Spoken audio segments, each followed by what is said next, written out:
এর সময় যে মুখে দোয়া না পড়লে কি রোজা হবে?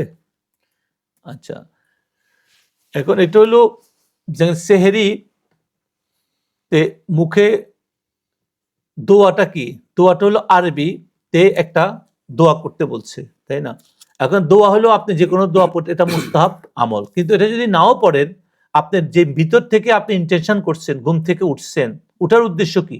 আমি আগামীকাল রোজা রাখবো, তো এই জন্য নিয়ত করা কি ফরজ। এখন আপনি যে কোনো ভাবে এই নিয়তটা উলামায়ে কেরাম আহলে সুন্নাত ওয়াল জামাতের উলামারা যে রায় দিছে, সেটা হলো আপনি যদি আরবি পড়তে পারেন তো এটা আমাদের উলামায়ে কেরাম থেকে আসছে, এটা মুস্তাহাব আমল। অনেক মানুষ বলতে এটা পড়ার দরকার নাই, আপনাকে তো বলা হয় না আপনি পড়তে হবে, কিন্তু এভাবে বলা ঠিক না যে পড়া ঠিক না, আজকে অনেকে এভাবে বলতেছে এই কথা। এটা আপনি মুস্তাহাব আমল, যেটা পড়লে সওয়াব আছে, আরবি পড়লে তো এটা ইন্টেনশন করে করা। আর যদি না করেন, আপনি এমনিই রোজা নিয়ত হয়ে গেছে, আপনি তো উঠছেনই সেহরি খাওয়ার জন্য, আগামীকাল রোজা রাখার জন্য। তো সেই জন্য যারা বলে যে এটা পড়া যাবে না, এটা পড়লে গুনাহ হবে, তারা অতিরিক্ত কথা বলে উলামায়ে কেরামের পক্ষ থেকে। আর যারা বলে এটা পড়তেই হবে আরবিতে, তারাও ভুল বলতেছে, কারণ এখানে আপনার ইন্টেনশন, নিয়তটাই হলো মেইন জিনিস।